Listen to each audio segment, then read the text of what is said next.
The NSY of Tripura Pradesh submitted a deputation at the West Agartala police station demanding strict legal action against the BJP leader for threatening to shoot Rahul Gandhi in Kerala.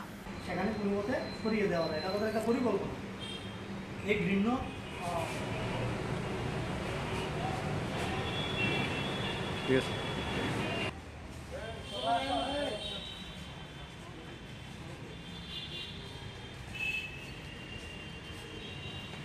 According to reports, BJP spokesperson Pintu Mahadev threatened to shoot Rahul Gandhi during a live session. In response, the NSY has submitted a deputation at the West Agartala police station demanding strict action against him.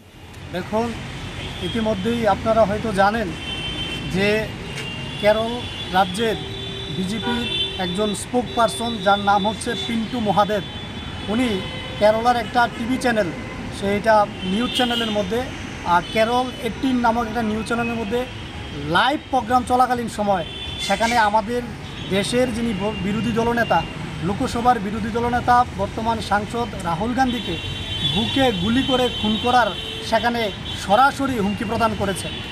তার প্রতিক্রিয়ায় আমাদের রাষ্ট্রের বর্তমান যিনি সর্বভারতীয় কংগ্রেস কমিটির সভাপতি মল্লিকার্জুন খাড়গে, আমাদের সাধারণ সম্পাদক সাংগঠনিক সাধারণ সম্পাদক কেসি বেণুগোপালজি ওনারা স্বরাষ্ট্রমন্ত্রীকে চিঠি লিখেছেন যেন ওই পিন্টু মহাদেবের বিরুদ্ধে অ্যাকশন নেওয়া হয় এবং তাকে যেন দেশদ্রোহী মামলা এনে সেখানে তাকে জেলে পোড়া হয়। কিন্তু আমরা লক্ষ্য করেছি বিজেপি এই ব্যাপারে একটা টু শব্দ পর্যন্ত করছে না, তারা একেবারে নীরব ভূমিকা পালন করে যাচ্ছে।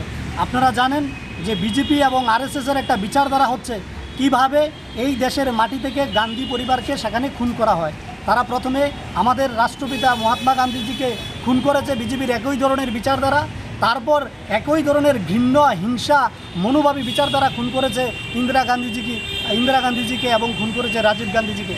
আজ যেখানে দেশের রাষ্ট্রনায়ক রাহুল গান্ধীজি বিজেপির সমস্ত ত্রুটিগুলো বারবার জনসম্মুখে তুলে ধরছে, বুট চুরি থেকে শুরু করে সেখানে কৃষক হত্যা থেকে শুরু করে সমস্ত বিষয়গুলো যখন তুলে ধরছে এবং সর্বোপরি এই দেশের মানুষকে একত্রিত করার জন্য উনি যখন কন্যাকুমারী থেকে কাশ্মীর এবং মণিপুর থেকে মুম্বাই পর্যন্ত পদযাত্রা করেছেন, এর ভয়ে বিজেপি চাইছে রাহুল গান্ধীজিকে পৃথিবী থেকে সরিয়ে দেওয়ার জন্য। তাই আজকে আমরা ত্রিপুরা প্রদেশ NSY এর পক্ষ থেকে বিজেপির সেই মুখপাত্র অর্থাৎ কেরালা রাজ্যের মুখপাত্রের বিরুদ্ধে এই আগরতলা পশ্চিম থানায় একটা মামলা করতে এসেছি।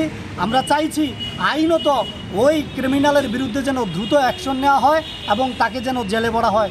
কারণ আমরা মহাত্মা গান্ধীকে হারিয়েছি, আমরা রাজীব গান্ধীকে হারিয়েছি, আমরা ইন্দিরা গান্ধীজিকে হারিয়েছি, আমরা চাই না এই রাহুল গান্ধীজিকে হারাতে। আমরা চাই না বিজেপি এবং আরএসএসের ঘৃণ্য হিংসা আমাদের দেশের মাটি থেকে রাহুল গান্ধীকে যেন সেখানে কেড়ে নিতে না পারে, দেশ থেকে যেন কেড়ে নিতে না পারে। তাই আমরা এখানে এসেছি। পাশাপাশি আপনারা জানবেন যে লাদাখের একজন শিক্ষাবিদ, এডুকেশনিস্ট, এনভায়রনমেন্টালিস্ট, যিনি পরিবেশবিদ, যিনি আন্তর্জাতিকভাবে আমাদের দেশের মাথা উঁচু করেছেন, সেই সুনাম ওয়াংচুক, উনাকে আজকে বিনা অপরাধে জেলের মধ্যে ঢুকিয়ে রাখা হয়েছে উনার বিরুদ্ধে দেশদ্রোহিতার মামলা দিয়ে। অথচ বিজেপির যারা মুখপাত্র, বিজেপির যারা নেতা মন্ত্রীরা আছে, তারা সরাসরি টিভি চ্যানেলের মধ্যে বসে দেশের বর্তমান বিরোধী দলনেতা লোকসভার সাংসদকে খুন করার হুমকি দিচ্ছে। অথচ দেশের প্রধানমন্ত্রী, স্বরাষ্ট্রমন্ত্রী জেপি নাড্ডা একটা টু শব্দ পর্যন্ত করছে না। অর্থাৎ যারা দেশের ভালো চাইবে, যারা এই দেশের যুবকদের ছাত্রদের ভালো চাইবে, তাদেরকে খুন করার চেষ্টা হবে।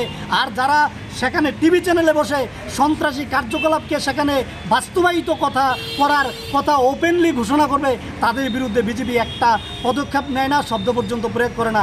তাই আজকে আমরা এখান থেকে স্বরাষ্ট্রমন্ত্রী জেপি নাড্ডা এবং প্রধানমন্ত্রীর কাছে আবেদন করছি, আমরা আহ্বান রাখছি যেন তেন প্রকারে সেই পিন্টু মহাদেবকে যেন পদ থেকে সরানো হয় এবং তার বিরুদ্ধে দেশদ্রোহিতার মামলা নিয়ে, সন্ত্রাসবাদের মামলা নিয়ে তাকে যেন জেলে ভরা হয়।